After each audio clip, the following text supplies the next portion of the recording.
उस बालक को रोज दूध पीता है, पर एक दिन उसकी माता बोलती हैं कि घी बहुत बढ़िया है, इस घी के साथ घी में मैंने चीनी मिलाई है और तू रोटी खा। घी के साथ बड़ी अच्छी रोटी उसको लगती है, बहुत स्वाद आता है। वो बच्चा बोलता है कि ये घी कहां से लाया है? माता बोलती है कि ये जो घी है, ये जो तू दूध पी रहा है, इसमें से ही बाहर निकला है। वो बालक बोलता है कि मुझे झूठ बोल रहे, ये दूध, अब ये दूध में तो घी नहीं दिख रहे हैं और इसमें से घी निकला। सब पाखंड की बात है, इनमें से कैसा घी निकलेगा? परंतु अपन उसको जानते हैं, उस दूध को विशिष्ट प्रक्रिया के द्वारा गुजारते हैं, उसका दही बनाते हैं, फिर उसका बिलोला करते हैं, फिर उसमें से मक्खन निकलता है, फिर अपन उसको गर्म करते हैं तो घी बनता है। इतनी प्रक्रिया से गुजरने के उपरांत उसमें से घी बाहर निकलता है। उसी प्रकार माता के गर्भ से हम भी पैदा हुए हैं, जन्म में हैं, मगर कुछ पिछली साधना हो, आपकी भी पिछली साधना की वजह से ही आप यहां पर आए हैं। साधना आपको लेकर आई है। जरूर स्वमुख होके, अंतर्मुख होके आपने इस जीव दशा को नष्ट करने का, पुरुषार्थ करने का निश्चित ही प्रयास किया है। क्योंकि इस सृष्टि में कार्य कारण संबंध होता है। कोई भी कार्य दिखता है, परंतु उस कार्य के पीछे जो कारण है वो बहुत सूक्ष्म होता है। वो बहुत प्रज्ञाशील लोग ही उसको पकड़ पाते हैं और उसी को ही आपको भी पकड़ना है, तो ही आप जन्मों जन्म की इस दलदल से ऊपर उठ सकते हैं। वो छोड़ो, पहला जन्म हो क्या न हो, मगर अभी जो ये अपने को जन्म मिला है और अभी अपन कुछ यात्रा कर चुके हैं, उस यात्रा में क्या पाया है और क्या खोया है, इसका जो अपन परीक्षण करेंगे तो पाने का नामो निशान नहीं है। खोना ही खोना हो रहा है, पाना कुछ नहीं हो रहा।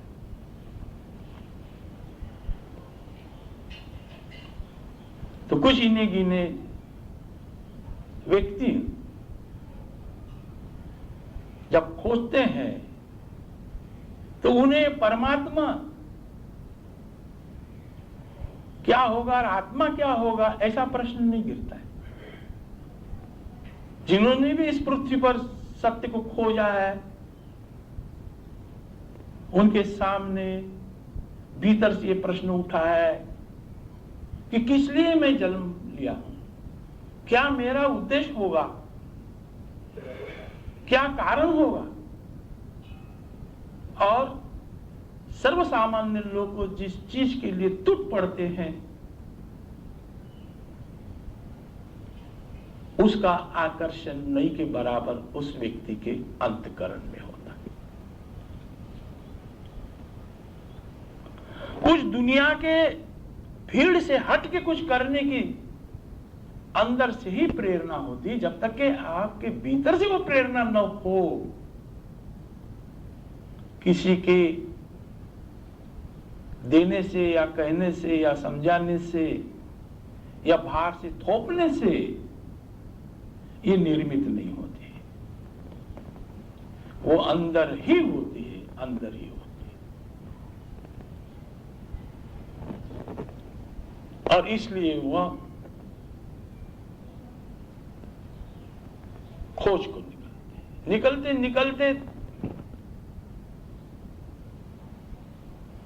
घटना घट जाती है तो उनको लगता है कि कमाल हो गए, ये हड्डी मांस चमड़ी के शरीर में, क्रोध रूपी के अंदर में ये क्या प्रकट हो गया, ये क्या तत्व है।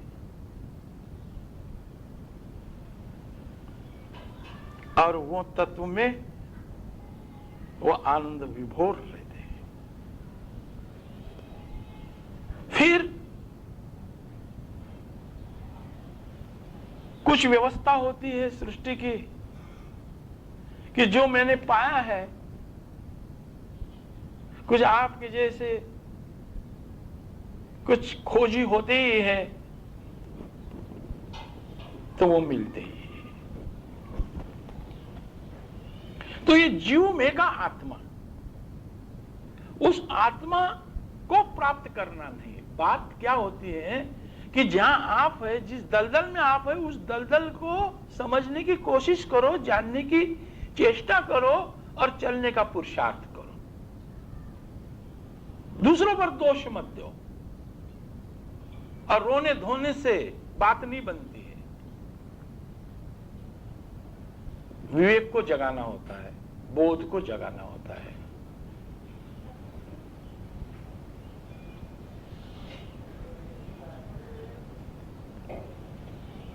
ऐसी तो बहुत सी महत्वपूर्ण बातें आपके सामने रखी ही हैं। तो जैसा उस बालक को भरोसा नहीं आता है कि इस दूध में से घी निकल सकता है, तो अपन बड़े हैं तो आपने को पता है कि दूध में से घी निकला है।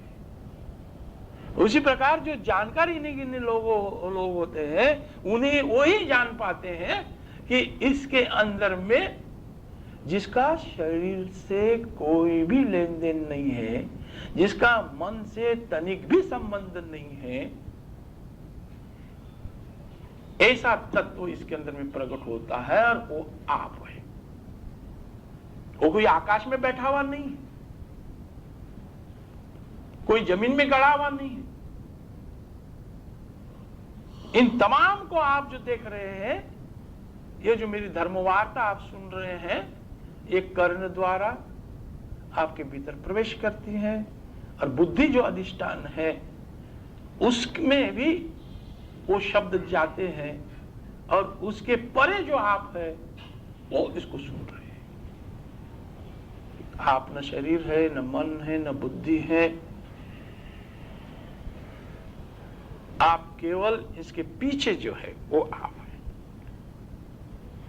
जैसे मकान में अपन रहते हैं तो मकान ही अपन थोड़ी हो गए। जैसा ये अस्तित्व अपने को पृथक रहते हुए दिख रहा है, ऐसा ही ये शरीर एक घर है, स्थूल है, मन भी एक घर है, सूक्ष्म है। और स्थूल और सूक्ष्म के परे आप, उस परे के लिए जो स्थूल और सूक्ष्म को समझना बहुत आवश्यक है, न कि आत्मा और परमात्मा को समझना।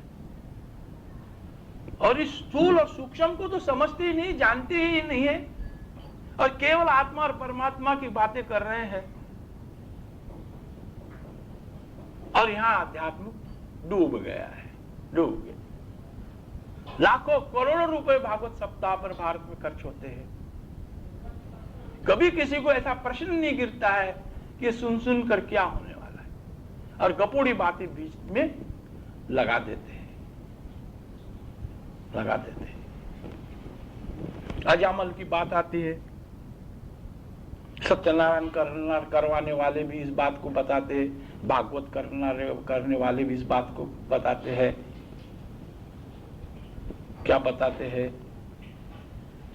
कि अजामल एक आज की दृष्टि से स्मगलर आदमी, उसका एक स्त्री से प्रेम हो गया।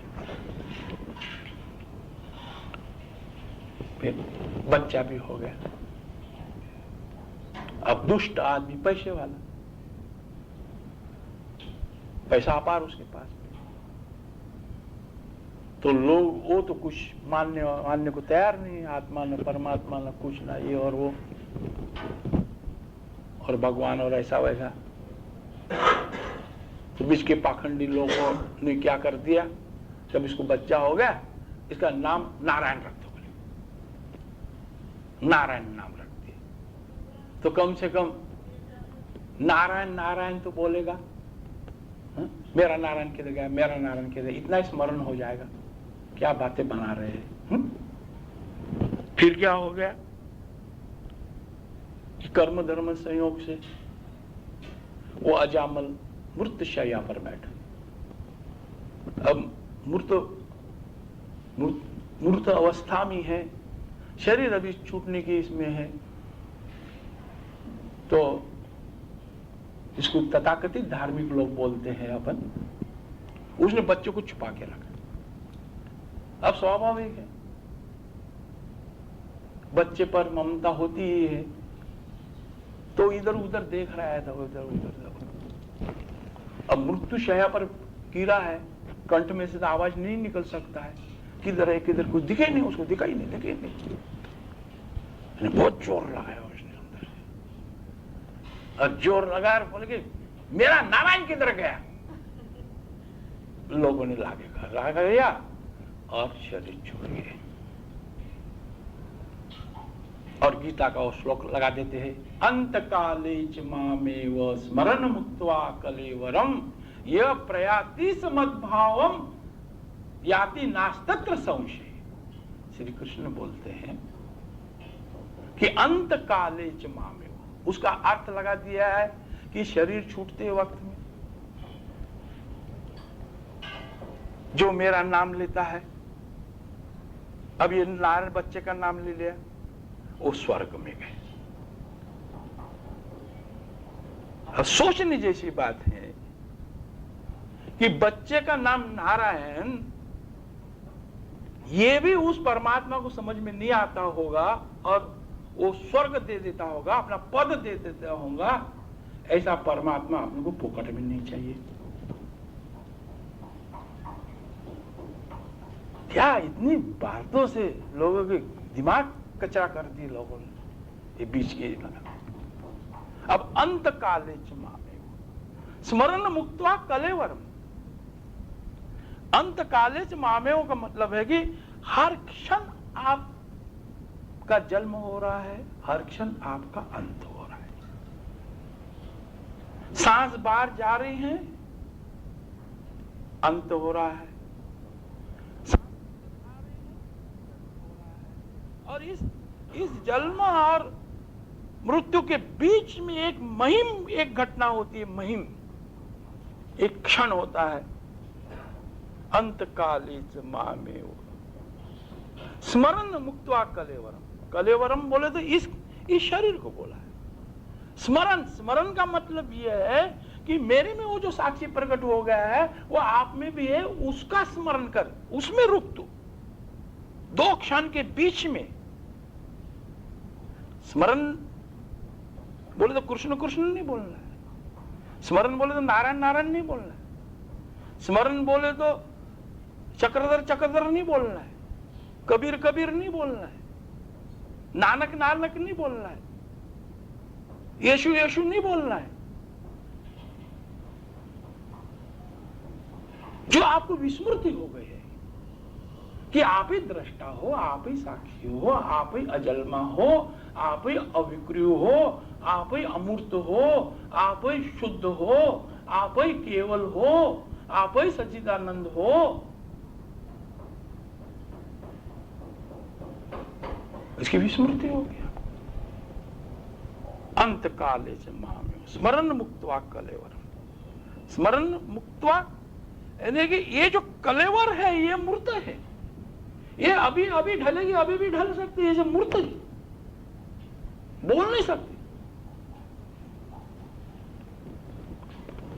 पर ये ढलने वाले इसके अंदर में जो उसको कभी भी बंधन बांध नहीं सका है, ऐसा तत्व है। और ये मर्म को जो जाने याति नास्तत्र संशय, वो निश्चित ही इस बंधन के परे देर सवेर की बात है, गिरे सिवाय उसके बंधन नहीं रह सकते। गौतम बुद्ध को 40 साल की उम्र में एक ही प्रश्न बार बार लोगों ने पूछा है, हमें भी लोग पूछते हैं कि आपको क्या मिला, आपको क्या प्राप्त हुआ। अलग अलग भाषा में जो हमारा नहीं था उसको हम हमारा समझते थे, वो हमारा अन्यथा ज्ञान चले गए। बस इतना ही हो गया, इससे ज्यादा कुछ नहीं।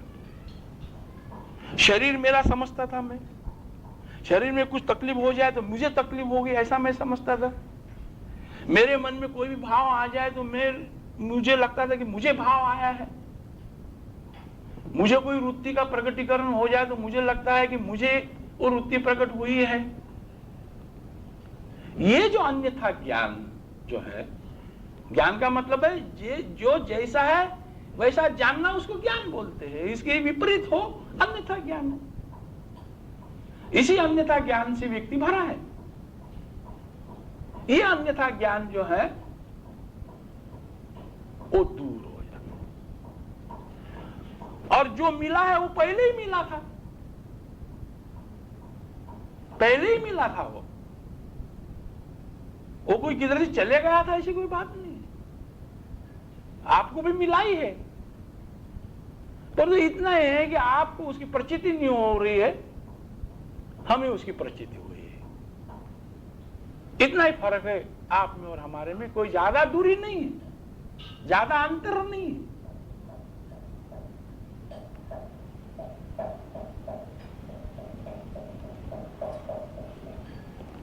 और उसको, ये बंधनों को तोड़ने का जो मार्ग है,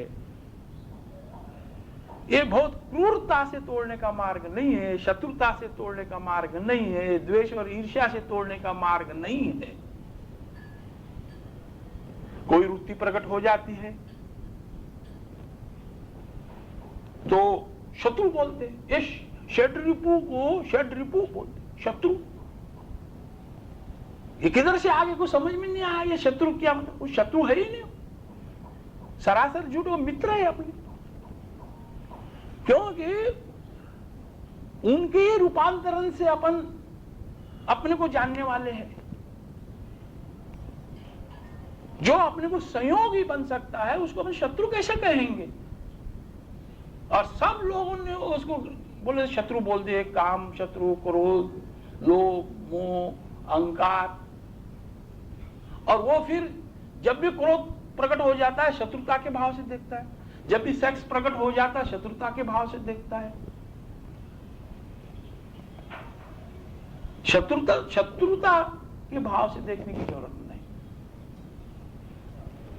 उस पर प्रेम करो, मैत्री करो, क्योंकि उसी का ही ट्रांसफॉर्मेशन जो है वो प्लेटफॉर्म बनाता है उसको प्रकट होने के लिए। प्लेटफॉर्म न हो तो कौन अतिथि आएगा?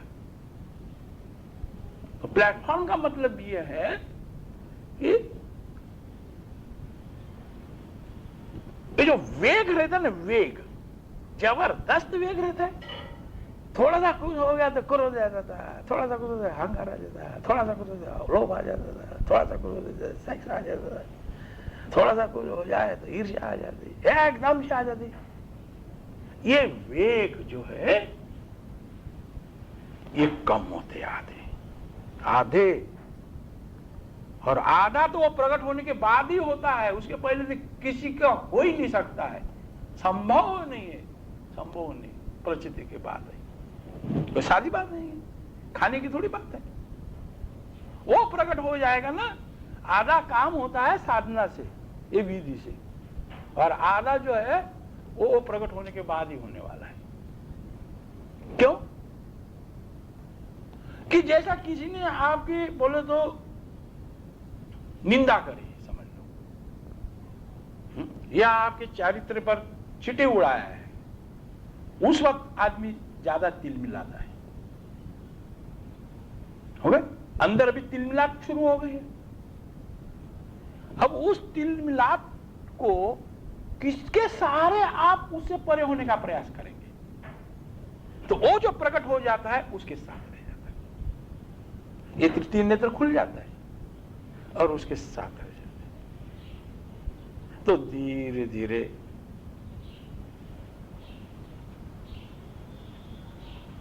जो उसकी परिणति दुख में होने वाली रहती है वो नहीं होती, जो उसकी परिणति विध्वंस में होने वाली रहती है वो नहीं होती, जो उसकी परिणति हिंसा में होने वाली है वो नहीं होती। हिटलर है,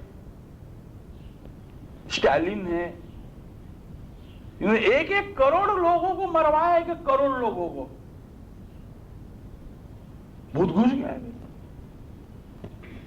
अब वो जो आ गया उसके दिमाग में कि मरवाना है, समझे, वेग आ गया उसके, वेग आ गया, वो कैसा रोक सकेंगे?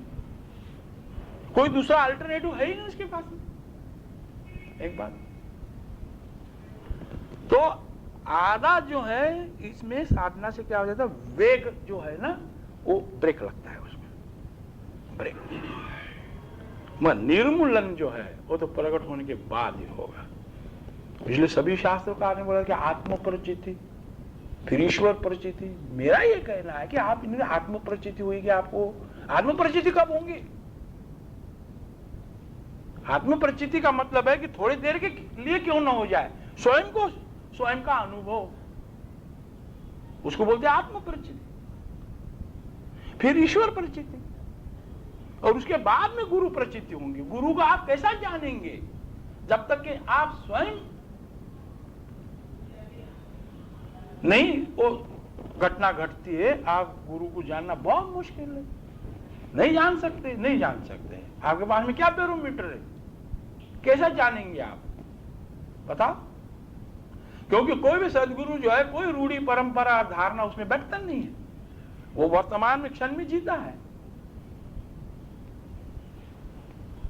बहुत मुश्किल हो जाएगी। तो पहले आत्म प्रचिति फिर ईश्वर प्रचिति।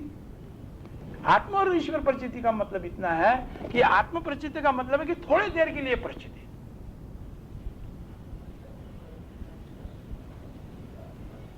जैसे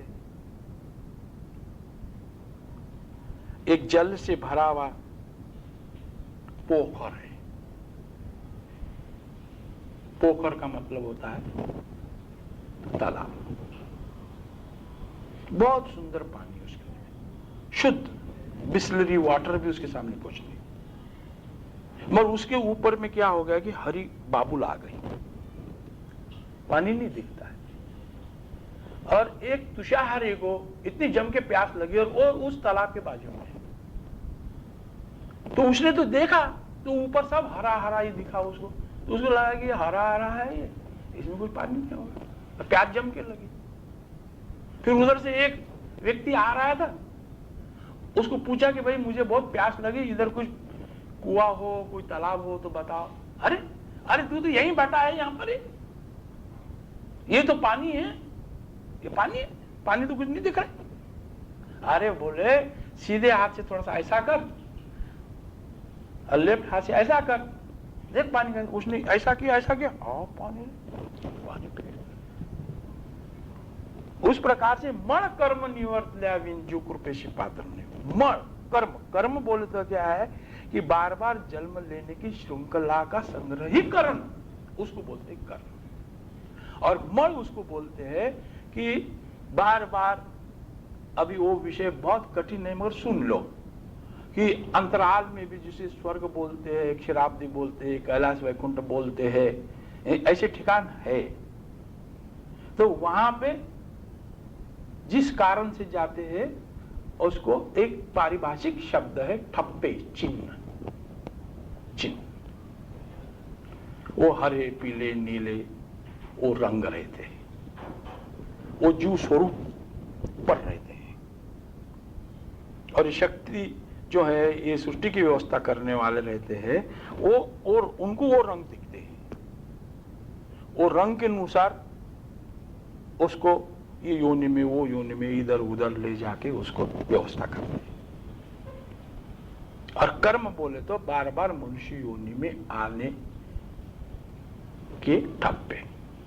तो ये मण और कर्म क्या है? ये जीव है।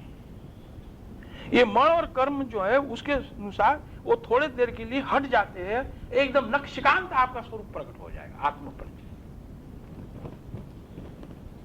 एकदम आपको लगेगा। वो उसमें दो नहीं रहते, इस बात को ख्याल में रखना। दिखने वाला और देखने वाला एक ही रहता है, एक ही रहता है, उसे आत्म परिचिति। फिर वो थोड़ी देर के लिए होती है और फिर निकल जाती है, फिर ऊपर ये दब जाते हैं, मगर फिर भी आप चलते रहेंगे, चलते रहेंगे, चलते रहेंगे, चलते रहेंगे। तो ईश्वर प्रचिति, ईश्वर प्रचिति का मतलब है कि फिर ये आज्ञा चक्र खुल जाता है और वो जो निर्गुण निराकार स्वरूप है वो सावयव साकार हो जाता है। वो फिर प्रतिष्ठित हो गए, प्राण प्रतिष्ठा बोलते, प्राण प्रतिष्ठा। इस जिंदे प्राण में वो निर्गुण निराकार स्वरूप जब प्रकट हो जाता है तो वो प्राण प्रतिष्ठित मूर्ति होगी। इसलिए संत जो है चलते फिरते मंदिर है इस पृथ्वी पर, चलते फिरते मंदिर, प्राण प्रतिष्ठा, उसको ईश्वर प्रचिति बोलते हैं। फिर ईश्वर शब्द है ऐश्वर्यवाचक, और सही ऐश्वर्य क्या है? सही ऐश्वर्य है कि जिसमें से कुछ भी करे दुख निकल ही नहीं सकता है, जिसमें से कुछ भी करो मौत घट ही नहीं सकती है। बहुत से मुक्त पुरुषों के हाथ तोड़ दिए, पैर तोड़ दिए मंसूर के, तो बोले हाथ तोड़ने से मैं थोड़ी टूटे जाना हूं, मैं तो हूं ही हूं। तो उसे बोलते ईश्वर प्रचिति। और उसका जो मर्म है जो कि आपके हाथ में आया है यही है। और इसके लिए जो ये बोल रहा है ना 7 पथ्य, उस 7 पथ्य आपने सुना है, मान्यताओं को आप सच मान रहे हैं और बंधा हुआ चित्त अंतर यात्रा में प्रवेश नहीं कर सकता है, ये सब मान्यता है। ईसाई को एक मान्यता हो गई, हिंदू की एक हो गई, बौद्धों की एक हो गई, जैनों की एक हो गई, मान्यता। और वो मान्यता जो नहीं छोड़ पाएंगे आप तो अंदर प्रवेश नहीं होगा। और मुझे बताना उसमें कौन सी तकलीफ की बात है कि आपके ये जो दैनंदिन जीवन आप जी रहे हैं उसके अंदर में उससे बाधा होती है, और वो दैनंदिन जीवन अच्छे ढंग से आप जी सकेंगे उस परेश को संभालेंगे तो। और राजा वो बोलता है कि वो मेरे से ये नहीं होता है, वो नहीं होता है, किधर से क्या नहीं होता है, वो तो फाउंडेशन नहीं होता। क्योंकि कोई भी पौधा लगाते हैं अपने को 2 बातें करनी ही पड़ेंगी। एक तो कंपाउंड लगाना ही पड़ेगा और सिंचन करना पड़ेगा, उसका जीवन देना पड़ेगा। पानी ये जीवन है। तो वो जो संबोधि वृक्ष है वो बड़ा होने के लिए नहीं, भाषा है ना, वो प्रकट होने के लिए 1 घंटा ध्यान का सिंचन करना है, बहुत आवश्यक है। और वो जल्द से जल्द प्रकट हो, इसलिए ये 7 परहेज करने हैं। वो लोग ध्यान भी करते नहीं, परहेज नहीं करते, जन्मों लग जाएंगे। इसलिए हम तो ठोक कर बोल सकते हैं अभी तो 5 दिन में आत्म परिचिति सारी धंधा छोड़ ही देंगे। अभी एक रूम है, एक टॉयलेट में एक है क्या, देखो प्यास चल रखते हैं। देख, बात पर आत्म प्रचिति के सिवाय तो आदमी चल ही नहीं पाएगा, चल ही नहीं पाएगा। सुन सुन कर क्या होगा, सुन सुन कर क्या होगा, जन्मों जन्म सुनते रहे, कुछ नहीं हुआ। इसलिए संत का बोला, संत तात्काल अपना समान करती, काल वेळ न लगे, कुछ समय नहीं लगता है, तत्क्षण। पर आपकी तैयारी जी, आपने इतना कचरा भरा के रखा है दिमाग में, और वही कचरा आपको सही लग रहा है। 1000 बार इसको बोला कि ये ओशो किताब मत पढ़, मानने को तैयार नहीं आदमी, क्या करेंगे? कोई भी शास्त्र, ओशो की किताब में नहीं, आप कोई भी शास्त्र पढ़ो, आपका दिमाग भ्रष्ट हो जाएगा, चल नहीं सकता, विवेक नहीं जग सकता है, क्या सही है और क्या झूठ है आप जान नहीं सकते, क्योंकि आप एक विचार से, एक सिद्धांत से, एक दर्शन से बंधे गए।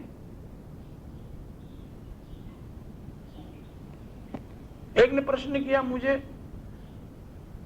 स्वामी जी बोले आप कौन से दर्शन को मानते हैं? कौन से दर्शन को मानते? मैंने बोला दर्शन क्या बहुत सारे होते रहते क्या? दर्शन दर्शन या कहिए। नहीं बोले जैन दर्शन है, बौद्ध दर्शन है, हिंदू दर्शन है। वो मैंने बोला दर्शन नहीं क्या? दर्शन एक ही दर्शन, सत्य एक ही है, आत्मा एक ही है, परमात्मा एक ही है, दो थोड़ी है। और इस दुनिया में किसी को भी वो अनुभव होगा, सरीका होगा। हाँ, कहने की जो अभिव्यक्त करने की जो पद्धत है वो भिन्न भिन्न हो सकती है, क्योंकि वो जिस संस्कृति से आया है, जिस घराने से आया है, जिस पढ़े लिखे अवस्था में आया है, उस ढंग से वो जो उसको घटा है वो प्रतिपादित करेगा। वो अभिव्यक्ति अलग अलग हो सकती है, मगर घटना एक जैसी हो सकती है। जब कोई भी महिला हो, गायनोलॉजिस्ट हो, क्या गली में रहने वाले हो, जब बच्चा होगा तो दोनों को भी कुछ ना कुछ एक जैसा ही अनुभव होगा। गली में हुई है, वो कुछ नहीं बोल पाएंगे, वो थोड़ा सा बोल पाएंगे, ये काय झालं असं सटकलं ना, थोडं दुखलं, पण एक गायनोलॉजिस्ट ये व्याख्यान करेगी एकदम। अब वो अभिव्यक्त करने की, क्योंकि वो पढ़ी लिखी है, वो जानती है पहले से, सब कुछ ये करती है, एक बात है ना। तो एक खाली इसमें फर्क गिरेगा और दूसरे में फर्क नहीं गिरता। और फिर ये जो समझ में आना भी, समझे, हम भी तो पाखंडियों के प्रवचन सुनने को जाते थे ना, ऐसी थोड़ी बात है नहीं जाते थे, मगर हमें बहुत प्रश्न गिरते थे पहले प्रवचन में, पहले व्याख्यान में, क्या बोल रही है, ऐसा कहां पर है, एक बात है। तो इसके लिए भी ये तुकाराम महाराज का ये पहला सूत्र है, आपको मालूम होगा। वो बोलते हैं कि ये जो